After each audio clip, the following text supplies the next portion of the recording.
left and right turns for the first time this year.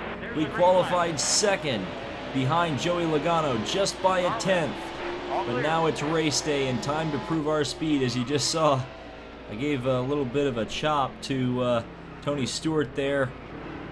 And then we're just trying to stay with Logano here on the opening laps of the race. So crucial to stay with the leader.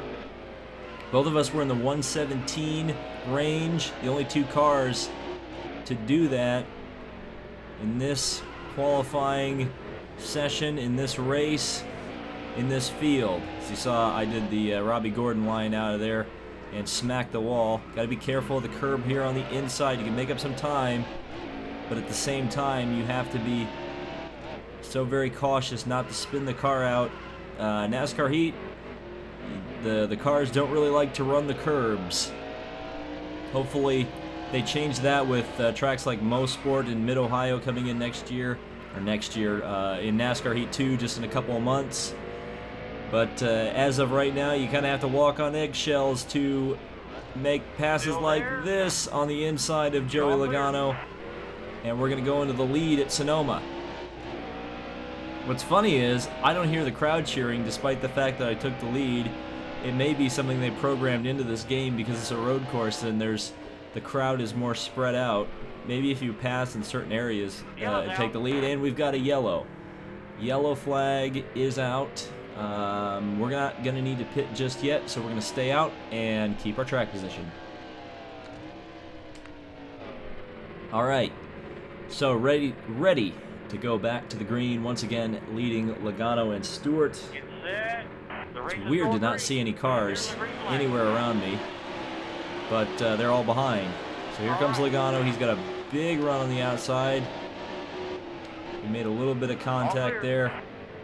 If we can just pull away just a little bit through these corners, and Logano was really slow through turn one, so that's going to allow us to get a big old lead here as we go up through the second S's and down here past the point where the original course goes away and we head into this NASCAR section they built.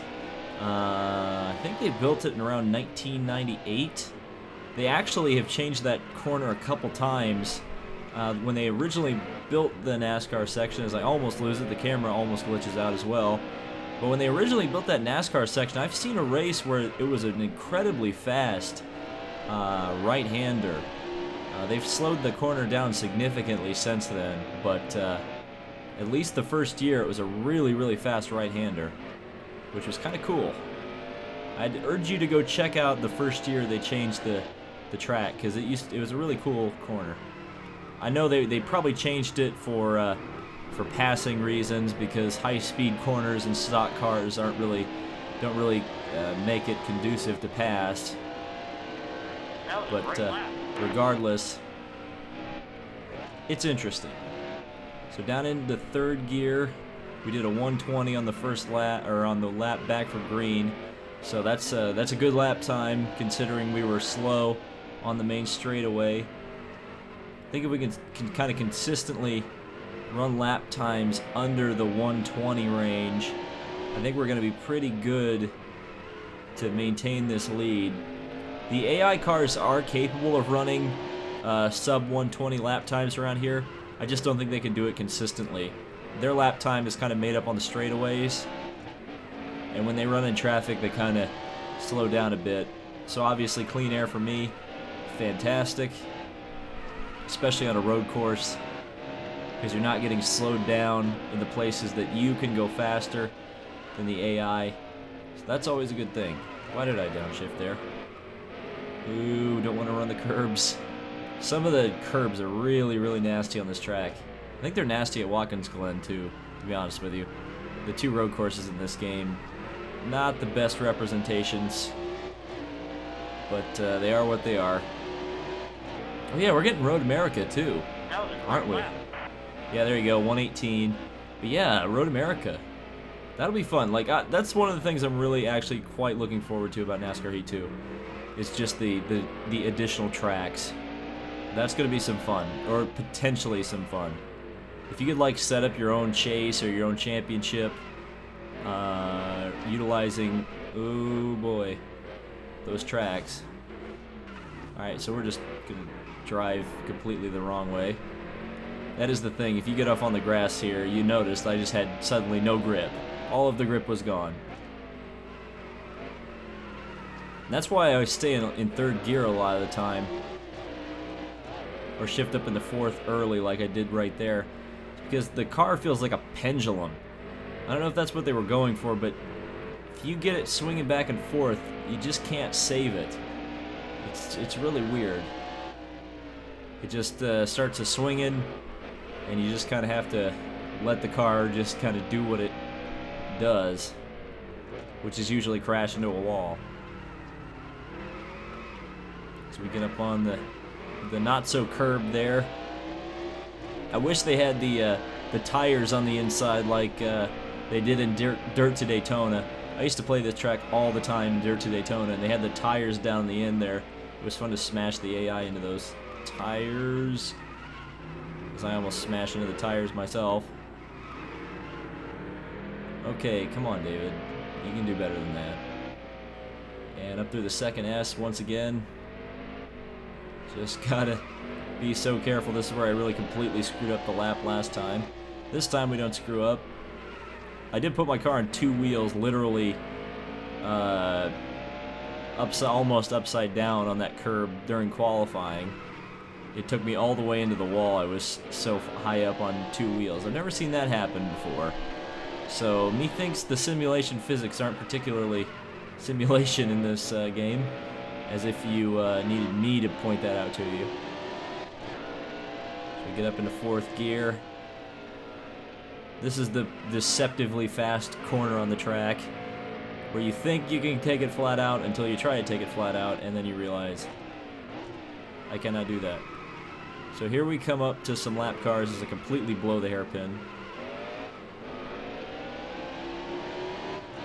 Use a wide entry. Well, I guess the lap car's gone now. Where the heck is the lap car? So we have 20 laps to go. So I've got 20 laps not to screw this up. What do you think I'm gonna do? As I almost do it right there. Using a little bit too much curb. Like I said, you have to be so careful about the curbs, because they just want to crash you.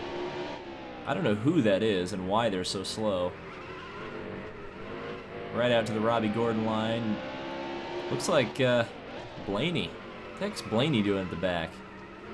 I guess he's not a road course ringer. Should have put Billy Johnson in there. Apparently some people were mad that Bubba Wallace didn't get a road course race. And they put a guy from the Ford GT program in. You know, that's a Ford call. I think Bubba was a Ford call too. Richard Petty Motorsports has a lot of Ford affiliated drivers running that car in the absence of Eric Almirola. Which I don't mind, really. I mean, get your Ford guys experience if you're thinking about putting them in Cup at some point. Especially Bubba, but again, I think, you know, putting a road course ringer in there, not a bad idea. I think it'll be interesting to see what Billy Johnson can do. His maybe first stock car race. As we look like we're in our first stock car race. Just completely fishtailing everywhere. But I think he ran the Grand Am Mustangs for a while, so while those aren't entirely the same thing, they're closer to a stock car than the Ford GT races on his day job. So it'll be interesting to see. I like road course ringers. I think a lot of people who grew up in the 90s like the road course ringers. It was always kind of funny to see cars that they kind of kick the regular driver out. I'm trying to think of an example of a driver that kicked out of your Hut Stricklands and your Chad Littles get kicked out, and then they put a Boris Said or a Tommy Kendall in there, and suddenly the car's in the top 10, top 5, racing for wins, and it's like, oh, that's awkward. The road course ringers always made some of those mid-pack cars suddenly go to the front, and you wondered, And you kind of realized why they were mid-pack cars. It wasn't so much that the equipment was bad. It was maybe the sack of meat behind the wheel. A lot of times that's the case. Okay, Blaney, why are you? Why? I feel like this is a Penske-affiliated car trying to screw me up so that Logano can charge on me. Well, we're 3.8 ahead of Logano, so it's not the biggest deal in the world. But obviously, if we start running way too slow because Blaney's driving incredibly like a grandma. Get out of my way, Blaney. He's so fast on the straightaways. There we go. Still there? Thank you. I understand he's still there. I'm in the third-person view. Okay, now you can hold up Logano, Blaney. I'm actually amazed that I'm lapping cars. I was not expecting this early in the race. But I guess you lap cars on road courses in NASCAR heat. I wouldn't know because I think the last time I came to Sonoma, I was not doing too hot. I think I crashed a lot. At least that's what I remember, anyway. But like I said, I think I said this at the end of the Michigan race. I feel like my Project Cars experience is really helping because literally the controller setup is exactly the same. The shift buttons are at the same points. And it just has that similar feel to Project Cars, so it's ironic, but if you play Project Cars, you're probably going to be a pretty good road racer in NASCAR Heat Evolution. So we see Trevor Bayne at the back of a road course race. That feels pretty appropriate. I don't think he's really much of a road course ringer. Then again, I could be wrong, and he probably has like 3 road course wins in Xfinity that I don't know about. But, oh, there we go. That's how you lap a car right there. You just dive bomb. And down into second. Just got to pass Landon Castle there. Third gear. Now, why are you racing me that hard, Landon? Little too hot going into this portion of the S's. Pretty much every corner on this track, I just realized, save for like 2, is an S curve. Real creative track design there, Sonoma. You guys really took a lot of effort on the corner variety. As Bobby Labonte's gonna probably tell me that he's Bobby Labonte's telling me that he's there. I'll be there for you. Something about that. There's already cars in the pits, so we're getting better fuel mileage and we're driving faster. This is like this is a Scott Dixon performance. All clear. As we just completely mow through Casey Kane. I don't know, or Casey Mears, not Casey Kane. That other failed Hendrick driver. Oops. Eric Jones doing a good job. Hanging tough in 25th. Ahead of road course ringer Michael McDowell. There's Hamlin back here for some reason. Why isn't he in his 2016 Sonoma scheme? Did they never give that away as DLC? Oh. Okay. And Eric Jones has passed me. Oh, for the love of God, what is going on with the car? Why was it spazzing out like that? Okay. Spazzing aside, now we're going to get to pass Eric Jones once again. You're all clear. Am I ever going to need fuel? 4 laps of fuel.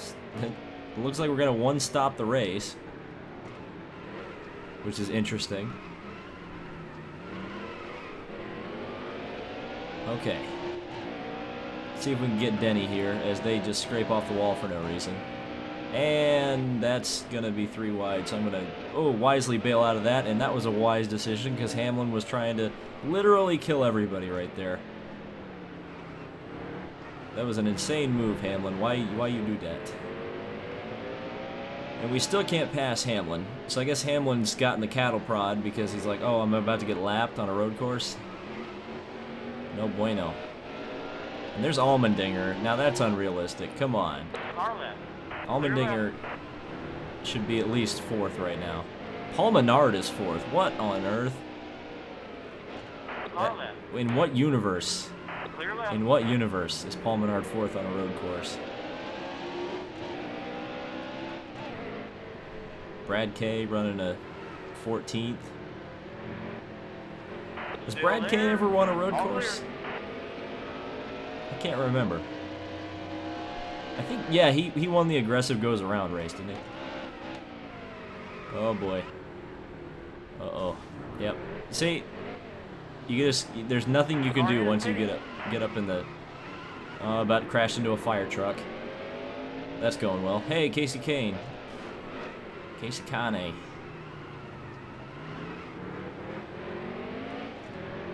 My tires must be completely dead. Let's see if we can take a look at that. No, Okay, that's the halfway mark they're now. at 66%. We've made it to the halfway mark without making a stop. So that's probably a good sign.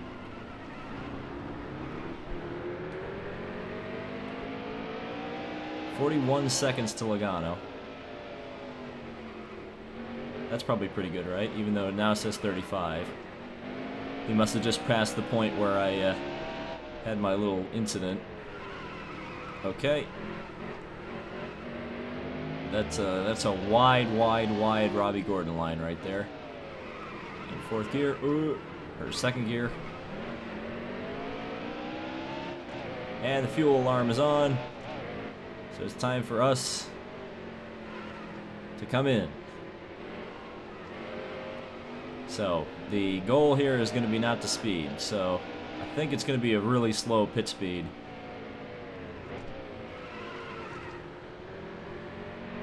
So that's what I'm going to try to observe here. So really going to slow down. And I don't care if I lose a lot of time. 35, I think.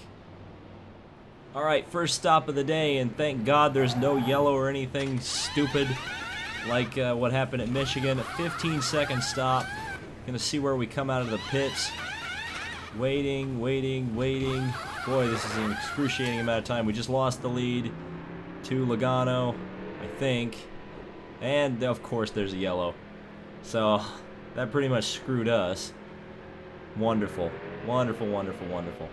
Okay, I'd just like to point out something really quick. I'm pretty sure I'm third on track because I see Logano up there and maybe an Edwards maybe? I'm at least third, but it says I'm 25th.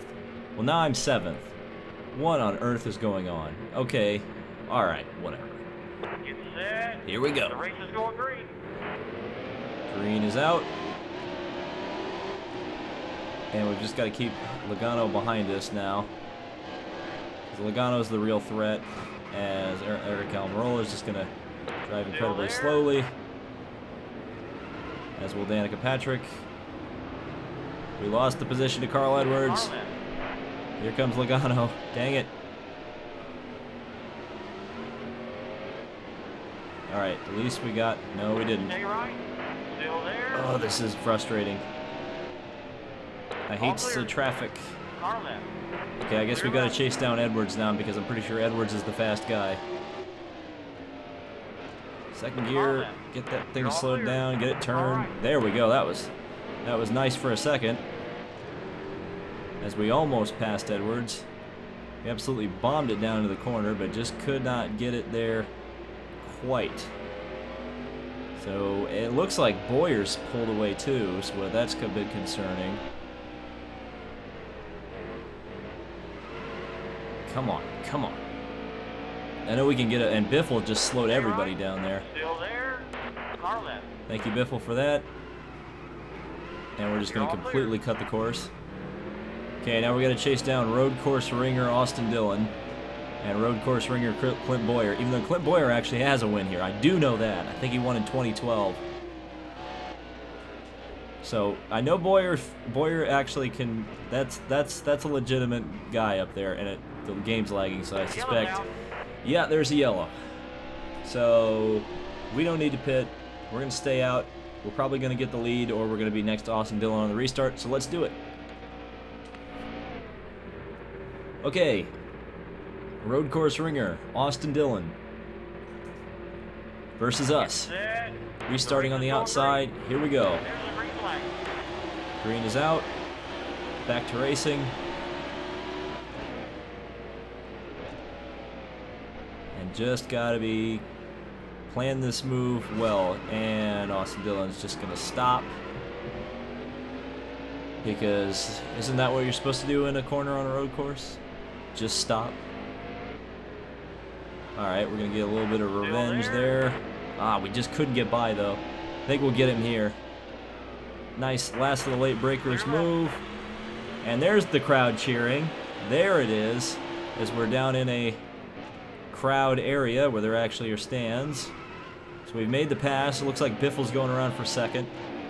Or no, it's Kurt Busch. Uh-oh. That worries me a little bit. Kurt Busch, while I wouldn't necessarily consider him a road course ringer, he's definitely got the left and right skills that I would fear a little bit here. I've just got to try to gap him as best I can here. I'm probably coming down to the end of the race, though. When I get the chance, I'll check the laps to go. Yeah, so 3 laps to go. We essentially just have to keep it on the black stuff here, and I think we'll have it. Of course, that's easier said than done, but I think we'll be alright. Stay off the curbs, David. Yellow's out. Oh, for the love of God. NASCAR is just not going to let me have this, are they? They're going to throw debris cautions at me as much as they can. Alright, green-white checker. 2 laps to go. Got to hold off Kurt Busch and Austin Dillon for the win at Sonoma. Here we go. Green is out. Just got to stay ahead of him. Just got to stay ahead of him. Oh man, Kurt is all over the back of me. But I know I can go really fast through turn 1 on the restarts, and I know they can't. Otherwise I completely botched the exit of turn 1. Lose a little bit of the gap I could have gained there. It's all good at the moment. I'm going to really try to fly through here. Don't have to go too hard, but you can see how much gap I pulled out right just there.